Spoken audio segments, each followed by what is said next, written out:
Ituri s'est mobilisé hier à accueillir chaleureusement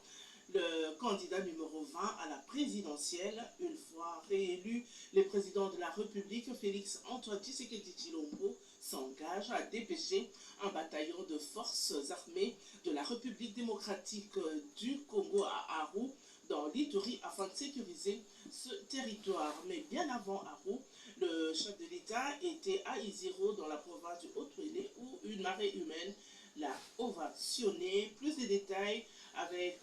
Jacques Méjitiboba dans ce reportage.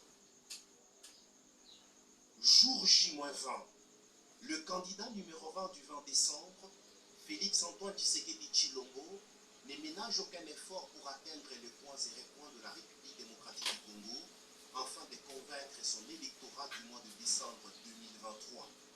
Le ticket de l'Union sacrée a été respectivement dans les provinces du Haut-Uélé, à Isiro, chef-lieu, ainsi qu'en Ituri, dans les territoires d'Aru. Partout où il est passé, Félix Antoine Tshisekedi Tshilombo, président de la République et candidat à sa propre succession, a drainé du monde une marée humaine en extase.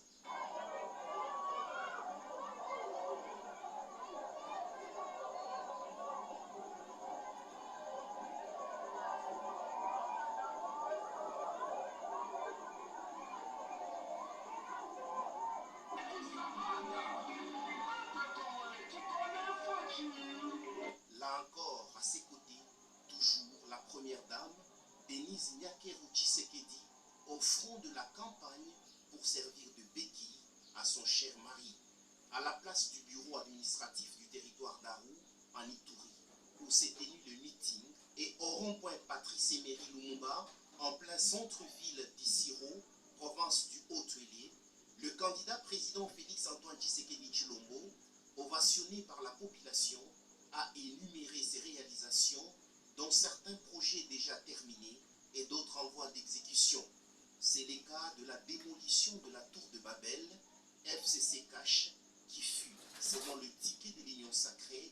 un blocage monstre au développement du pays, le programme de développement local de 145 territoires, la gratuité de l'enseignement au niveau primaire, la couverture santé universelle avec la maternité gratuite et la promotion de l'agriculture qui est une vengeance du sol sous les sous-sols.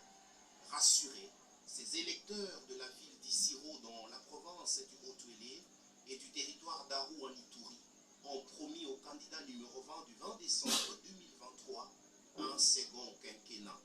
Étaient présents